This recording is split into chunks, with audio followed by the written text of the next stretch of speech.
Hi there. I'm going to be sharing an overview of Chapter 10 with you in just a few minutes. But before I went there, I wanted to show you something that is in your Blackboard site. When you are in your Blackboard site, under the Start Here option, you will be able to slide down, and there is a section that says First Steps. So we click on First Steps, and then within First Steps, there's information about Panopto, how to turn in assignments for those of you who didn't know how to do it. There is a section on video navigating this class, but there's also a video lessons. Under video lessons, especially now that you've had your first paper back, go ahead and click on video lessons, scroll down. If you have not already done so, there is a video in there on looking at your returned papers so that you can just open it up in Microsoft Word and you can see any comments that I might have made on your paper. The second memo I did not make. The comments are all in Blackboard. But at any rate, scrolling down a little bit further, you're going to see a section called Clauses. Now, I'm not going to walk you all the way through clauses. This is something you can do on your own. But basically, what this site does is just walks you through what are clauses, what types of clauses are there, what things are run-on sentences, what things are comma splices, and it just helps you get a good feel for the grammar that you need to be aware of. When you get a minute, pull this one up and you will find there is a single sentence. It is a simple sentence because it only has one subject and one verb, but it contains 239 words. And yes, it is correctly punctuated, and it's not a good sentence, but it is a correct sentence. So do take some time, go back and review this section on clauses, and hopefully that will help you to get a better feel for your grammar.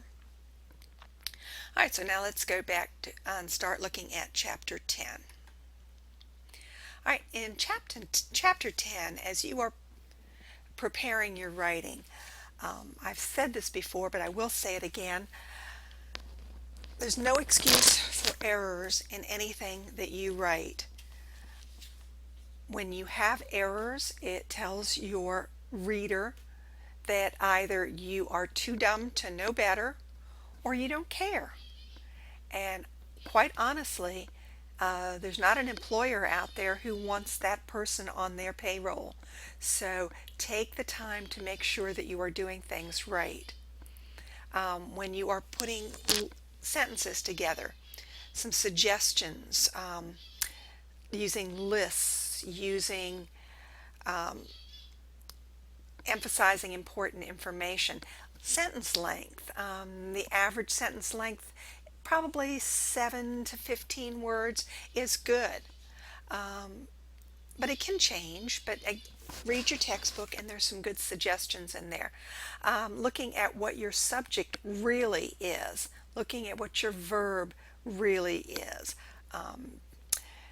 Don't say, I went in the car, when what you mean is I raced my car down Shore Drive.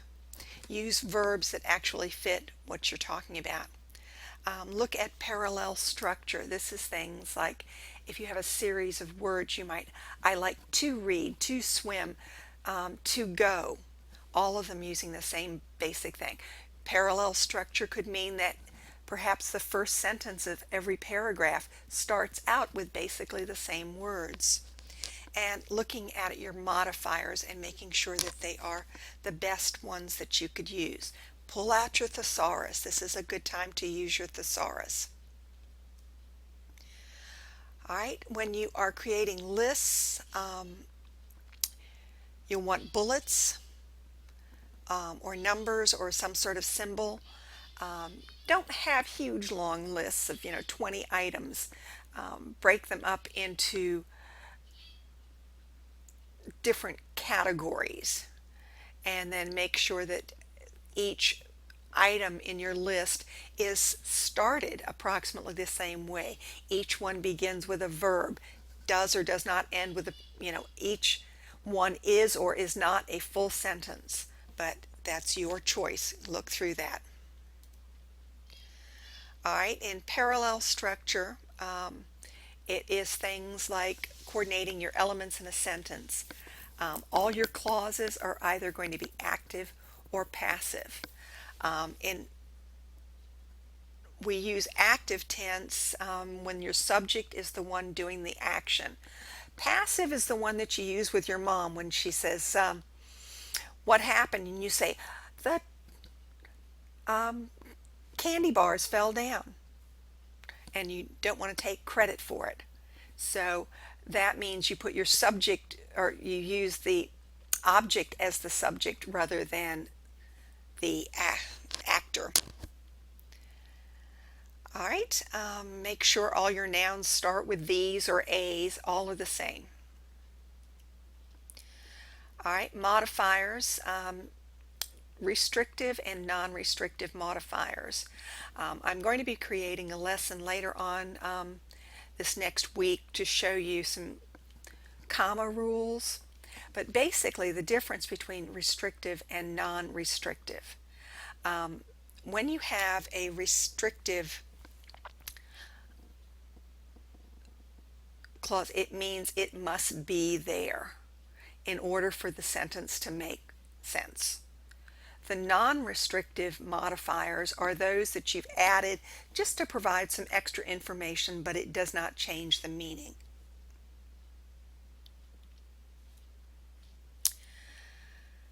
All right, making sure you have chosen the correct level of formality. Whenever possible, if you can get a copy of the, of an assignment that went to the same group before that was approved, that's always helpful, and that gives you an idea of what they are looking for. Short, sweet, and to the point. This is not our literature writing where we want to really be flowery. In this case, in the business world, you want to give just the basic information. And watch out for offensive language. It's easy to accidentally use something that is fine where you live, but perhaps in another area of the world or another area of the country, it's not a pleasant thing. All right, your levels of formality are informal, where this is people within your own company and people who are on the same work level as you. Moderately formal, your boss. Highly formal, those things going out of your department. As you are looking at your formality, you have to have a tone that is appropriate for your audience, a tone that is appropriate for the subject, a tone that is appropriate for the purpose. Just be aware of things that are going on the news. The newspaper this morning, they said Busch Gardens is doing their Halloween, and because of the things that have gone on in the Middle East with the people having their heads hacked off, they have gone around and removed all of the heads. So it's making sure that it's appropriate to that time period. All right, informal writing can be imprecise, and you have a tendency to be just too casual, which means your writing is not as correct as it could be. All right, use these 7 techniques. Active and passive voice appropriately. Be very specific. Do not use jargon. You've all been around your Navy friends, and you know how they can have a whole conversation and you have no idea what they're talking about because it's all in acronyms. Jargon, acronyms are fine within the community, but when things might be read outside the community, they are inappropriate. All right. use positive constructions. Again, you remember when Mom said you may not have a cookie. You never heard that word not. You only heard you may have a cookie. So people tend to not hear the negatives. So always word your instructions in a positive manner. Don't have long strings and don't use cliches. And of course, avoid euphemisms. And again, both cliches and euphemisms, they don't always translate well into the workplace. All right, use your active voice and passive appropriately. Active has always been the most favored method of writing in the business world and in the engineering world. So please use it unless the agent is clear from the context.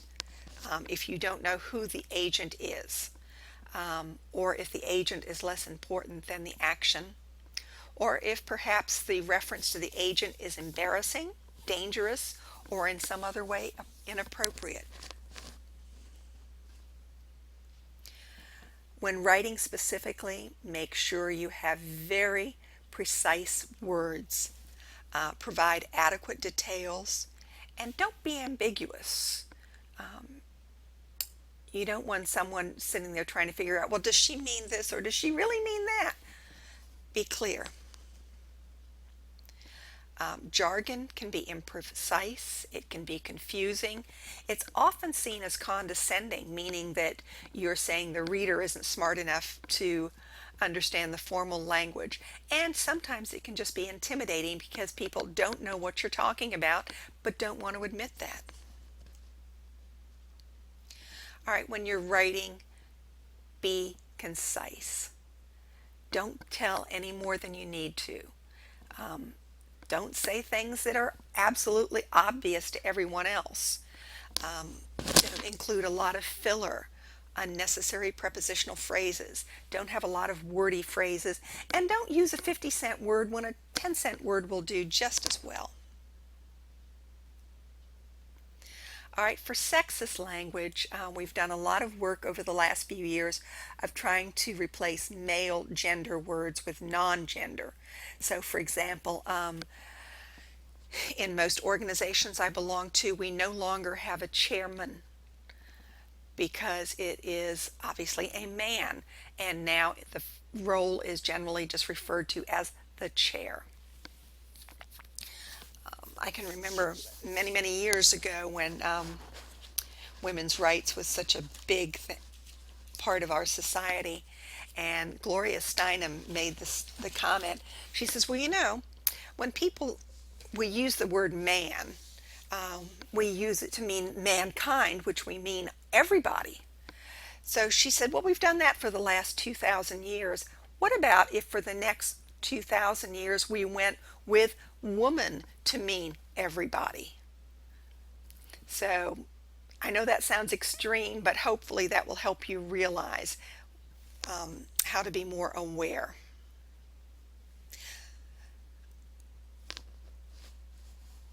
All right, when you have the he, she thing, if possible, change the noun to they and then change all the nouns to plural to make it work correctly. Address the reader directly, or you can alternate he and she.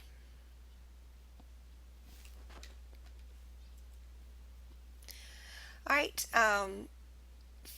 these 5 guidelines for people first approaches. You always want to refer to the person first, the disability second. Do not confuse a handicap, i.e. a missing leg, with a disability. Don't refer to people as being victims. Don't refer to a person as wheelchair bound. And definitely don't refer to people with disabilities as being abnormal.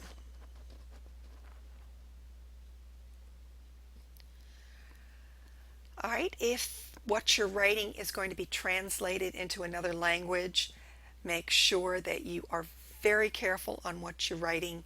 Make the sentences short, Use very active voice, use simple words, offer a glossary at the end so that the reader can look things up if they need to. Use words that only have one meaning. Use your pronouns carefully, he, she. And definitely avoid jokes or puns or any culture bound references. Those will usually blow up in your face. All right, folks, that's the introduction to writing, and it's your introduction to some of their grammar errors.